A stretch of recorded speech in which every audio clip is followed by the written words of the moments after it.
Hallelujah,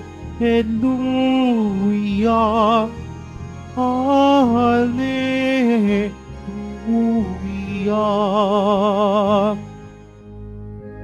Papuri sa Diyos Ama, pagkat ipinahayag niya hari siya ng mga aba.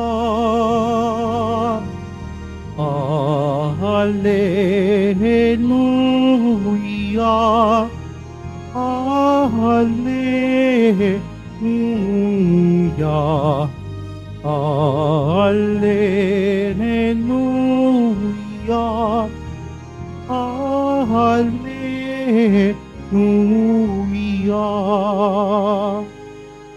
Sumainyo ang Panginoon. At sumaiyo rin. Ang mabuting balita ng Panginoon ayon kay San Mateo. Papuri sa iyo, Panginoon.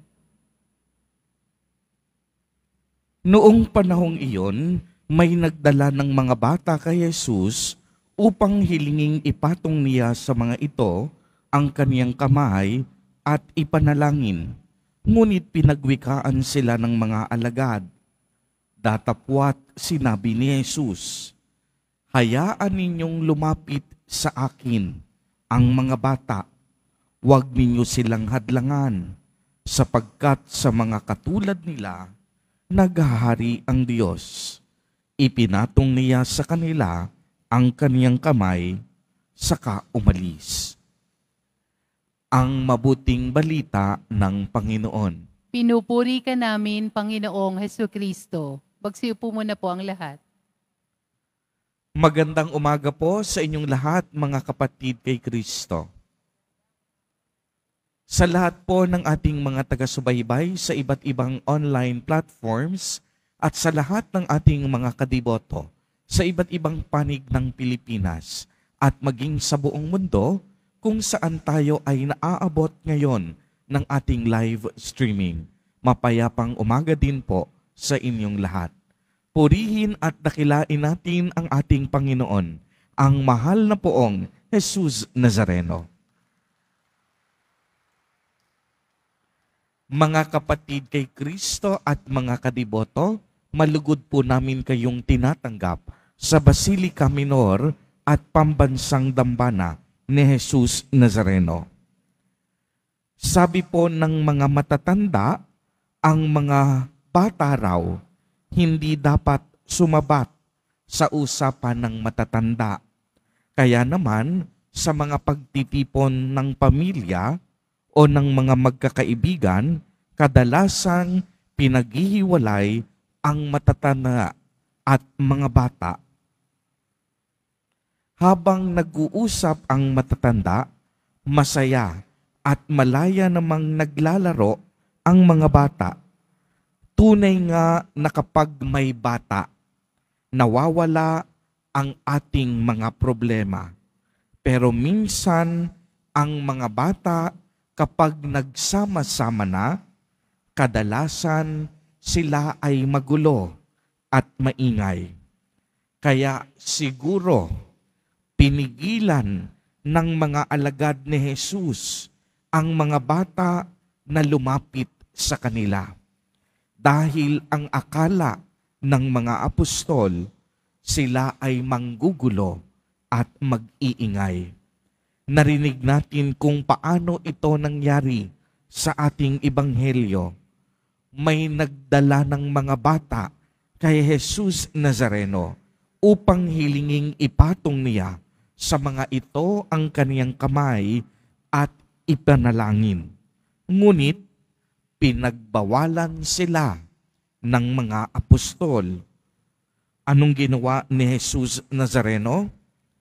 Iniutos niya na hayaang lumapit ang mga bata sa kanya at huwag na huwag silang hahadlangan sapagkat itinuturing silang dakila sa kaharian ng langit.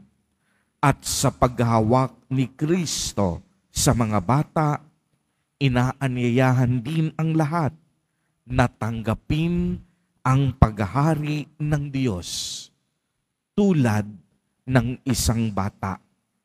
Sa paningin po ng Diyos, sa pamamagitan ng ating binyag, tayong lahat ay kaniyang naging anak. At bilang kaniyang anak, nais ng Diyos, tayong lahat makapunta sa langit. Kaya bilang binyagang Kristiyano, tungkulin po natin na ilapit at huwag hadlangan ang bawat isa patungo sa landas ng Panginoon. Huwag sana po tayong maging dahilan upang ang ating kapwa ay magkasala at lumayo sa Diyos. Uulitin ko po sapagkat ito'y napakahalaga. Huwag na huwag po sanang tayo pa ang maging dahilan upang ang ating kapwa ay magkasala at lalong lumayo sa Diyos. Himukin natin ang bawat isa na mamuhay na naaayon sa kalooban ng Diyos. At tulad po ng mga bata, naway kagaya nila, matuto tayong magpakumbaba at maging masunurin sa Diyos Ama. Palaging nakikinig at tulad ng bata, laging nagtitiwala sa kaniyang magulang. Tulad ng bata, sa gabi, mahimbing ang kanilang pagtulog sa bisig ng kanilang magulang dahil lagi silang umaasa na kailanman hindi sila pababayaan ng kanilang magulang. Ganito din po tayo, mga kapatid kay Kristo at mga kadiboto. Lagi po nating tatandaan na ang Diyos ang ating magulang at kailanman bilang magulang, hindi siya kailanman magpapabaya sa atin. Lumapit tayong lagi sa ating magulang, ang Diyos. Palagi tayong umasa sa Kaniyang awa at pagmamahal. Kumapit tayo sa Kaniyang kapangyarihan at kabanalan. Manalig tayo kagaya ng mga bata, buong-buo at walang pag-aalinlangan. At tiyak yon, hinding-hindi tayo mabibigo. Anumang plano natin sa ating buhay dito sa mundo. Amen. Purihin at dakilain natin ang ating Panginoon, ang mahal na poong Jesus Nazareno.